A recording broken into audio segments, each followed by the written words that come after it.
Okay, let's talk 2-minute decluttering hacks that are going to make your home the most clutter-free it has ever been, and all with minimal time and effort on your part. Let's go.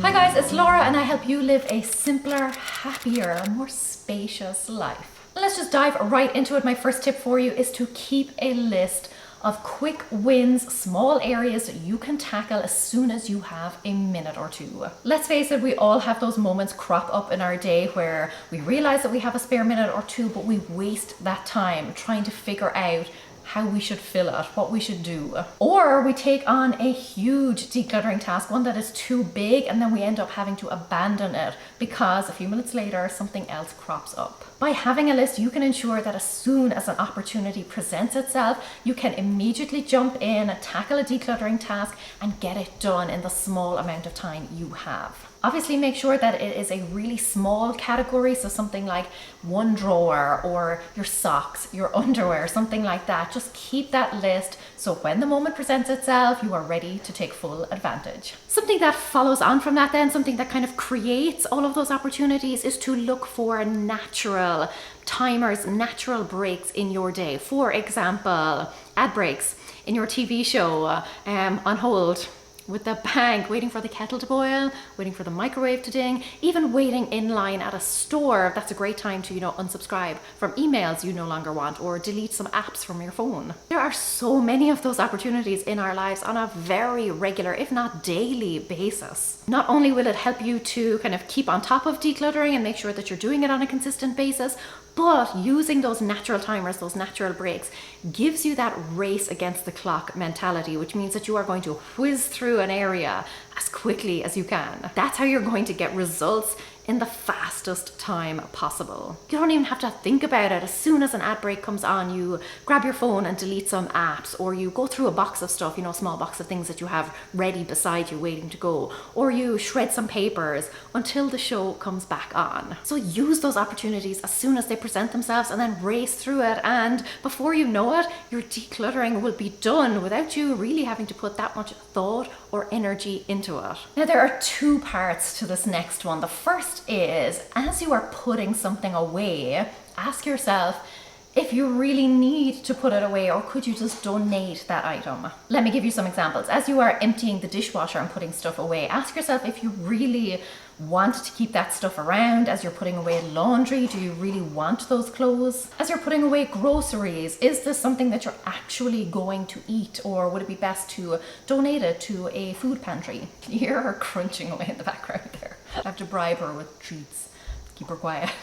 But I will say that generally, if you are putting something away, it means that you have used it recently or you have bought it very recently. So that's why there is a part 2 to this, and that is, as you're putting stuff away, look at the other things that are in the place, that are in the cupboard, in the fridge, or wherever you're putting things, and ask yourself if there's anything in there that you could declutter. Chances are you have favorites of certain things. Even if you have multiple of them, or very similar items, you probably use the same saucepan over and over again. You probably wear, the same white shirt, even though you have 2 or 3 of them. So as you are putting your favorite back, ask yourself, do you really need to keep the other one? Is there something else in that space that you are going to that could be donated, dumped, recycled, or just generally decluttered? Get into the habit of asking yourself, is there anything here that I could actually put out? Now, you may not even really have given this next one much consideration, or maybe not even any consideration at all, but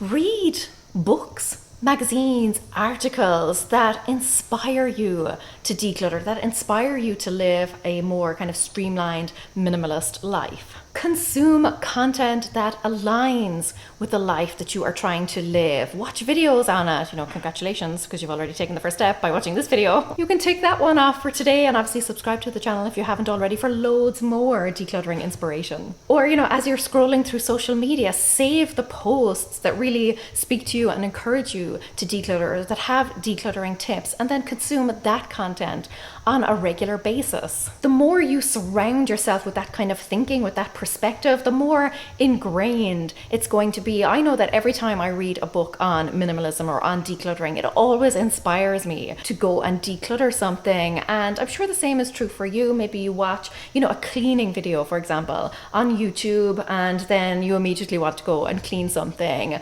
Surround yourself with that motivation. Surround yourself with all of the things that are going to encourage you and push you to live the lifestyle that you want to live. Make sure that inspiration is all around you. This next one isn't a massive problem for me, but I know from all of the comments that I get that it is a huge problem for a lot of people, and that is paper clutter. So a great 2-minute tip for you is to deal with your post as soon as it comes in. As soon as you pick it up from your mailbox or the letterbox or wherever, go through it. Chances are there will be some junk there that you can just recycle or shred immediately. And I'm not saying that you have to action every item. Maybe you get a letter or a statement or something and you need to do something with it and you can't necessarily do it on the spot. But what I mean is, file it away, put it somewhere so that when you do have the time, you can actually deal with it. But get rid of all of the junk, all of the flyers,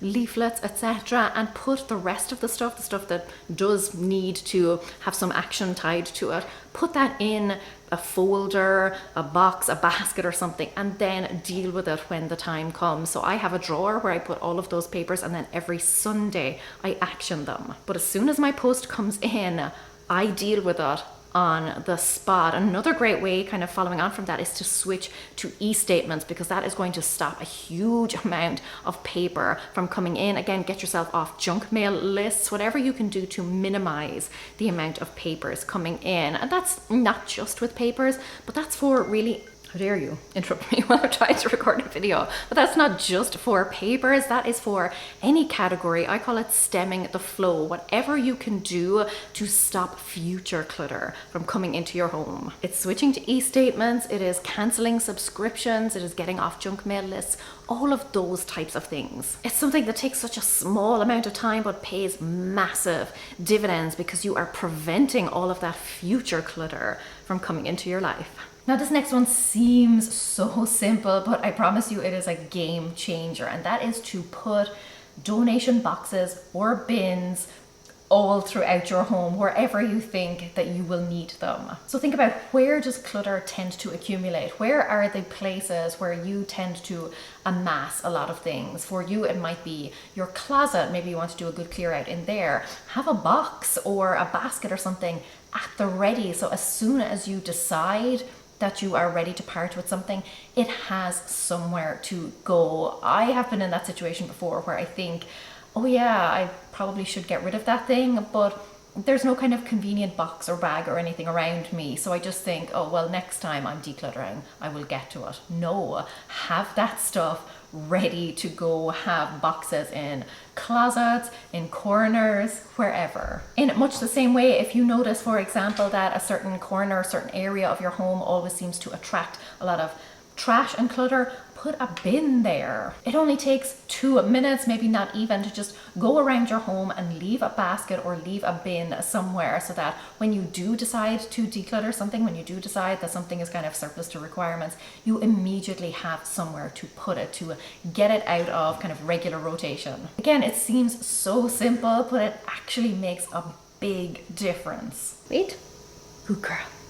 No, that's not waiting. That's not waiting at all. Now, this next one can also make a massive difference, and honestly, it takes pretty much no time at all, and that is to give yourself a deadline. Knowing exactly when, what day, what time that stuff is going to be leaving your home. I talk about this all the time. It's having an exit strategy, knowing when and how the stuff is going to be leaving your home and where it's going to be going to. Create a deadline for yourself. Give yourself a cut-off point at which time that stuff needs to leave your home. If you are a very self-disciplined person, and I would consider myself reasonably self-disciplined, you could even just put it on your to-do list. So for example, on Friday, you are going to be dropping stuff off at the charity shop, and that might give you the nudge that you need to Thursday evening, put that stuff into your car. If you feel that's something that you might struggle with, that there are other deadlines that you can create. For example, you could announce that you're having a yard sale. You could